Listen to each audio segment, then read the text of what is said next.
सरकार कह रही है 60% तक सब्सिडी हम देंगे, ट्रेनिंग हम देंगे, बैंक से लोन सपोर्ट हम दिलवाएंगे। फिर भी हमारे गांव का यूथ शहर में नौकरी ढूंढ रहा है, क्योंकि शायद उन्हें कॉम्पोजिट फिश फार्मिंग का सही तरीका पता ही नहीं है। और ये कोई नया आइडिया नहीं है, ये वही काम है जो गांव के तालाबों में सालों से चलता आ रहा है। बस तब प्लानिंग की थोड़ी कमी थी, आज इसका पूरा सिस्टम तैयार कर दिया गया है। आज मछली पालना सिर्फ पानी में मछली छोड़ दो ये वाला गेम नहीं है, ये काम नहीं है। आज ये कैलकुलेटेड बिजनेस मॉडल है, जहां सरकार रिस्क कम करती है, ट्रेनिंग से गलतियां बचाती है और मार्केट पहले से तैयार होती है। सोचो, गांव का एक नॉर्मल सा तालाब और उससे साल भर में शहर की नौकरी से ज्यादा कमाई हो सकती है आपकी। इस वीडियो में हम समझेंगे कॉम्पोजिट फिश फार्मिंग क्या होती है, कौन सी मछली साथ पाली जाती है, कितना पैसा लगता है, कितना निकल के आता है और सरकार का पैसा कैसे और कहां मिलता है।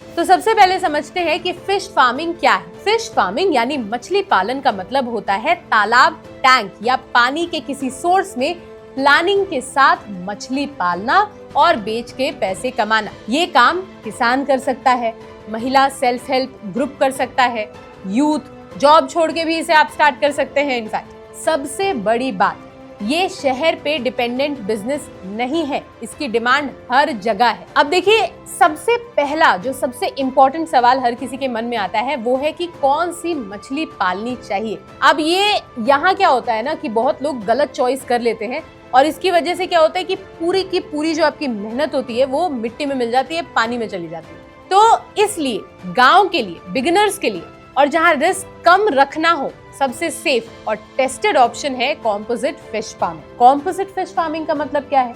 देखिए, इसका मतलब ये है कि आप एक ही तालाब में 3 से 4 टाइप की मछली पालते हैं, जैसे रोहू, कतला, मृगल, कॉमन कार्प। अब आप सोचेंगे, भाई इतनी सारी एक साथ झगड़ा नहीं होगा? बिल्कुल नहीं। देखिए, हर मछली अपना अपना काम करती है। कतला ऊपर के पानी में खाती है, रोहू बीच के लेवल में, मृगल और कॉमन कार्प नीचे का खाना साफ करती है। मतलब क्या हुआ कि तालाब का एक एक लेवल आपका यूज हो रहा है, खाना वेस्ट नहीं होता, मछली आपकी हेल्दी रहती है और प्रोडक्शन अपने आप बढ़ जाता है। इसका सबसे बड़ा फायदा, अगर आप सिर्फ एक टाइप की मछली पालोगे तो तालाब का आधा हिस्सा खाली रह जाता है, लेकिन कॉम्पोजिट फार्मिंग में पूरा तालाब पैसा बनाता है, इसलिए इसमें रिस्क कम होता है, ग्रोथ बैलेंस्ड होती है और नुकसान के चांसेस बहुत कम हो जाते हैं। सरकार भी इसी मॉडल को प्रमोट करती है। ये कोई नया एक्सपेरिमेंट नहीं है, गवर्नमेंट ट्रेनिंग और सब्सिडी भी सबसे ज्यादा इसी कॉम्पोजिट मॉडल पर दी जाती है, क्योंकि ये ग्राउंड लेवल पर काम करती है। अब मान लीजिए कि मछली का टाइप तो आपका डिसाइड हो गया, लेकिन असली सवाल अब आता है कि तालाब कैसा होना चाहिए। क्योंकि देखिए, मछली का घर ही अगर सही नहीं होगा तो कमाई का सपना सपना ही रह जाएगा। आइडियल तालाब ज्यादा बड़ा या ज्यादा छोटा नहीं होना चाहिए। फिश फार्मिंग के लिए 0.5 एकड़ से 1 एकड़ का तालाब बिल्कुल परफेक्ट माना जाता है। इतना साइज मैनेज करना आसान होता है, खर्चा कंट्रोल में रहता है और बिगिनर्स के लिए ये सेफ होता है। अब बात करते हैं डेप्थ की, यानी गहराई। इस तालाब की गहराई कितनी होनी चाहिए?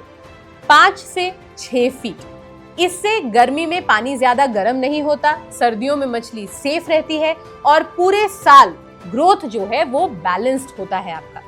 पानी का कलर क्या बोलता है? अब लोग बहुत बार पूछते हैं कि पानी कैसा होना चाहिए। इसका एक सिंपल रूल है, इसे आप याद रख लीजिए। ज्यादा गंदा पानी नो, ज्यादा हरा पानी भी बिल्कुल नहीं। बेस्ट होता है हल्का सा हरा या भूरा शेड, मतलब पानी कंट्रोल में।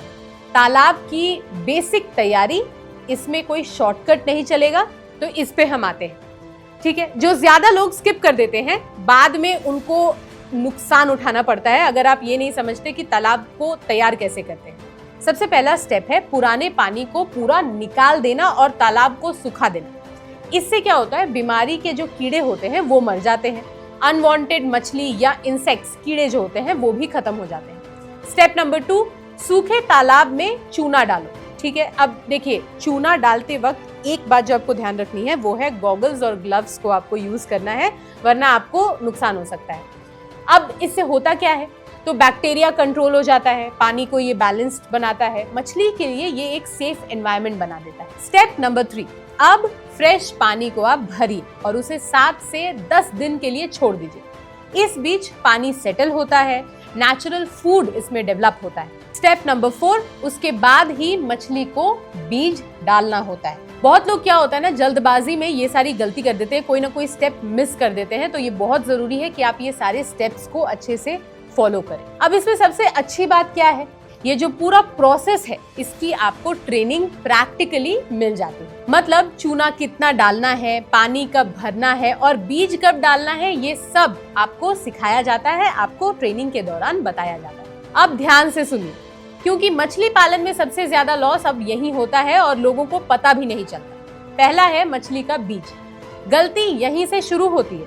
सबसे पहली बात, मछली का बीज कहीं से भी उठा के नहीं डालना होता है। गांव में अक्सर क्या होता है कि कोई बोल देता है, अरे वहां सस्ता मिल रहा है वहीं से ले लो, बस यही पूरा हिसाब खराब हो जाता है।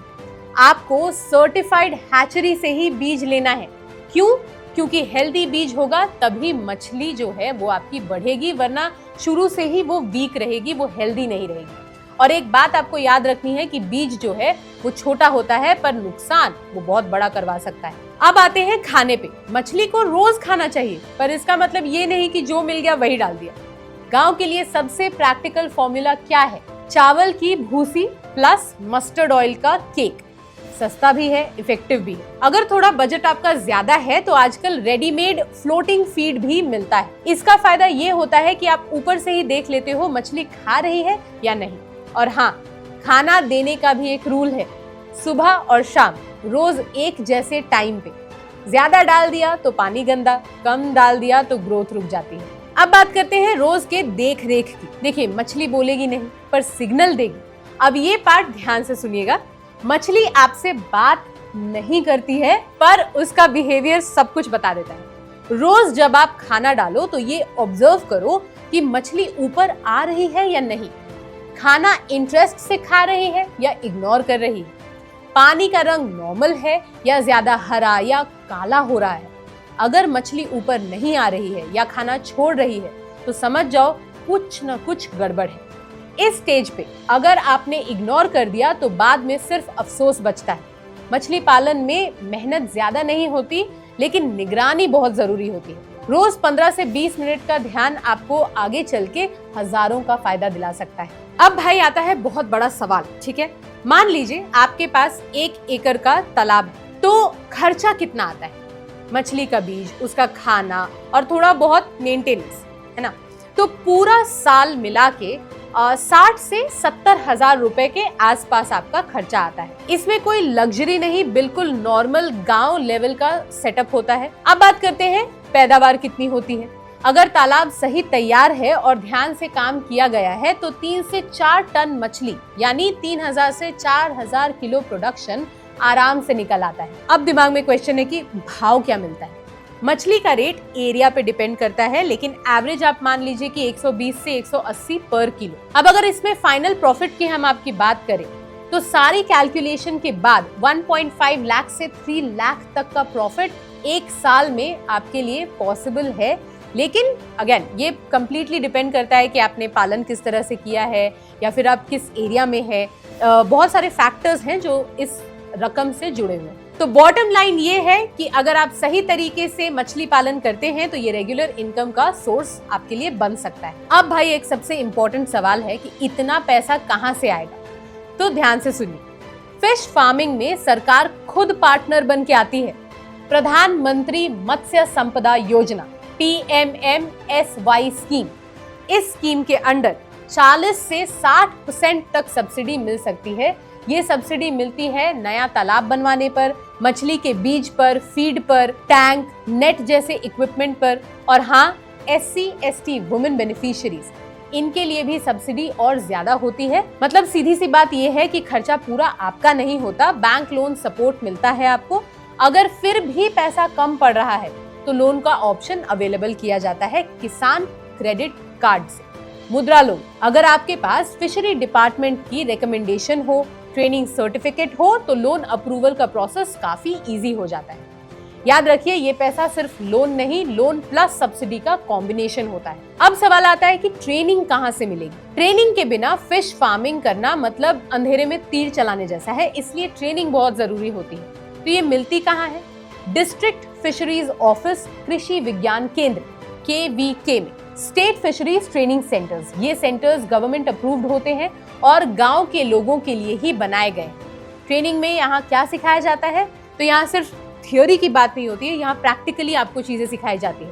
तालाब का सही मैनेजमेंट, मछली की बीमारी का पहचान लगाना या इलाज, फीड कितना करना है, कब करना है, मार्केट प्लानिंग, मछली बेचे कहाँ, कैसे, ये सब कुछ, ये सारी इंपॉर्टेंट बातें आपको ट्रेनिंग के दौरान सिखाई जाती है। अब क्या होता है, ट्रेनिंग के बाद सर्टिफिकेट मिलता है जो सब्सिडी के काम आता है, लोन में काम आता है और डिपार्टमेंट में प्रूफ बनता है। ट्रेनिंग के लिए एलिजिबिलिटी क्या है? तो इसमें ज्यादा टेंशन वाली एलिजिबिलिटी बिल्कुल नहीं है, कोई टेंशन वाली बात नहीं है। अगर आपकी एज 18 साल से ऊपर है तो आप एलिजिबल हैं। एजुकेशन वाइज भी बहुत ज्यादा पढ़ा लिखा होना इसके लिए जरूरी नहीं है। गांव या शहर दोनों जगह आप इसे अप्लाई कर सकते हैं और मछली पालन करने का मन आपका होना चाहिए, बस यही आपकी एलिजिबिलिटी क्राइटेरिया है। अगर ट्रेनिंग और सरकारी स्कीम दोनों का सही यूज कर लिया तो फिश फार्मिंग रिस्क वाला काम नहीं होती, ये प्लान्ड बिजनेस बन जाता है। ब्रांड पार्टनरशिप्स और एडवर्टाइजिंग इंक्वायरीज के लिए ईमेल कीजिए brand@bosswala.com या व्हाट्सएप कीजिए 9108014192 पर। बॉस वाला, बी द बॉस।